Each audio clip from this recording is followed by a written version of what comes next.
ஏற்கனவே 11th உடம்பு முடியலை அப்படின்னு சொல்லி தான் நான் போகலை. இன்னைக்கு காலேஜில் போய் எப்படியாச்சும் நான் படித்து தான் கொஞ்சமாச்சும் குடும்பத்துக்கு பெருமை சேர்க்க முடியும். ஆனால் அந்த கவர்மெண்ட்டே எனக்கு படிக்க முடியாமல் மேல் படிப்புக்கும் தகுதி இல்லைன்னு சொல்லி இன்டர்நெட்டில் மாற்றாமல் வச்சுருக்காங்க.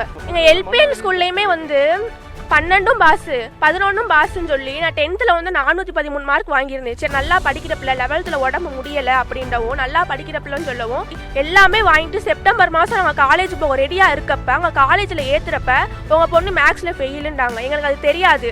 நான் படித்த ஸ்கூல்ல இருந்தே நீ மேக்ஸில் ஃபெயிலுமா அப்படின்னு சொல்லவே இல்லை. அவங்க என்ன பண்ணி விட்டாங்க, சேர்த்து விட்டாங்க. அங்கே காலேஜில் சேர்த்துட்டோம், நாங்களும் அசால்ட்டாக இருந்துட்டோம். டேட்டு முடிஞ்சு போகவும் அந்த ஒரு கணக்கு அந்த ஒரு தேர்வுக்கு மட்டும் நான் 1 வருஷம் காத்திருந்து நான் எக்ஸாம் எழுதினேன்.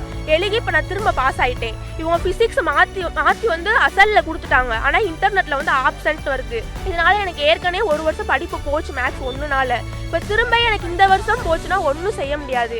மதுரையில் +2 தேர்வில் வெற்றி பெற்று கல்லூரிக்கு விண்ணப்பித்த மாணவிக்கு ஆன்லைன் மார்க் ஷீட் வெளியாகியது.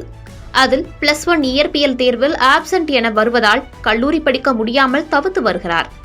18 நாட்களே இருக்கும் நிலையில் பள்ளி கல்வித்துறை அதிகாரிகள் அலைக்கழிப்பதாக கண்ணீர் மல்க காத்திருக்கிறார் அந்த மாணவி.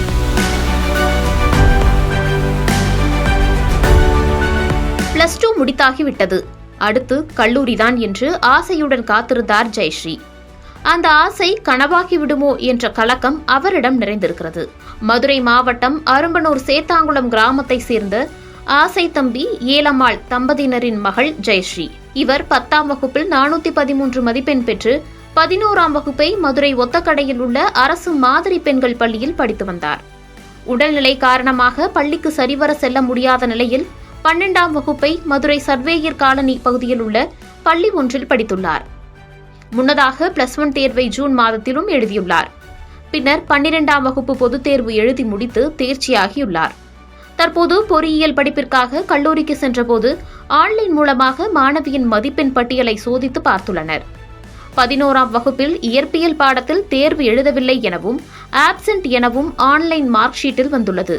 இதனால் தற்போது குடும்பத்தின் முதல் பட்டதாரியாக இருக்கக்கூடிய மாணவி ஜெயஸ்ரீ கல்லூரி படிப்பை தொடங்க முடியாத சூழல் உள்ளது. இதுகுறித்து பள்ளிக்கல்வித்துறை அதிகாரிகளிடம் கேட்டபோது சென்னைக்கு நேரில் சென்று கோரிக்கை மனு அளிக்க வேண்டும் எனவும் கூறியுள்ளனர். மதிப்பெண் பட்டியலில் டெக்னிக்கல் எரர் என கூறி தொடர்ந்து அலைக்கழித்து வருவதாக மாணவி ஜெயஸ்ரீ தரப்பில் கூறப்படுகிறது. ஒரு தேர்வுக்கு மட்டும் நான் 1 வருஷம் காத்திருந்து நான் எக்ஸாம் எழுதினேன். இப்போ நான் திரும்ப பாஸ் ஆகிட்டேன். இவங்க ஃபிசிக்ஸ் மாற்றி அசலில் கொடுத்துட்டாங்க. ஆனால் இன்டர்நெட்டில் ஆப்சன்ட் வருது. ஆனால் அசலில் வேற நம்பரில் நான் பாஸ் ஆகிட்டேன். கவர்மெண்ட் என்ன பண்ணிருச்சுன்னா, நான் ஏற்கனவே ஃபெயிலுன்னு நினச்சி மார்ச் மாதம் வைக்கிற எக்ஸாம் அப்போ ஒரு நம்பர் எழுதி அது எக்ஸாம் எழுதணும் ஃபெயில்னு அனுப்பிவிட்றாங்க. திரும்ப ஜூன் ஜூலையில் வைப்பாங்க ஃபெயிலாக போனவங்களுக்கு, அதில் ஒரு நம்பர் அனுப்பிவிட்றாங்க. இப்போ நம்பராக அனுப்பிவிட்டு நான் பாஸ் ஆன நம்பர் அதில் விடாமல் அவங்க அனுப்பிவிட்ட நம்பரில் நான் எக்ஸாம் எழுத போகலை. ஏன்னா நான் ஏற்கனவே எக்ஸாமில் நான் பாஸ் ஆகிட்டேன், அதனால் போகலை. அவங்க அனுப்பிவிட்ட நம்பரில் வேற ஒன்றில் ஆப்சன்ட்டு அப்படின்னு சொல்லி அது இன்டர்நெட்டில் அப்படியே அது இருக்குது. இதனால எனக்கு ஏற்கனவே 1 வருஷம் படிப்பு போச்சு மேக்ஸ் 1னால. இப்போ திரும்ப எனக்கு இந்த வருஷம் போச்சுன்னா ஒன்றும் செய்ய முடியாது. ஏற்கனவே எனக்கு வேறு அப்பா இல்லை. எங்கள் அம்மா சின்ன வயசுலேருந்து எங்கள் அம்மா ஒரு ஆளாக தான் வளர்க்குறாங்க. நான் ஒரே பொண்ணு வேறு. அதில் எங்கள் குடும்பத்தில் யாருமே முதல் பட்டதாரி அப்படிலாம் யாருமே இல்லை. நான் ஒரு ஆள் போய் தான் படித்து இது பண்ணணும். இன்னும் 18 நாள் தான் இருக்குது. இதுக்குள்ளே மாறினா மட்டும்தான் காலேஜ் போக முடியும். இல்லை நான் திரும்ப 1 வருஷம் காத்திருக்கணும் இவங்க பண்ணுற மிஸ்டேக்னால.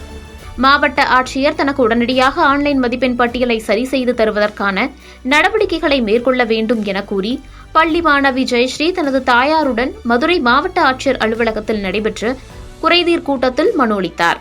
இன்ஜினியர் ஆக வேண்டும் என்ற கனவுடன் காத்திருக்கும் ஜெயஸ்ரீக்கு தீர்வு கிடைக்குமா?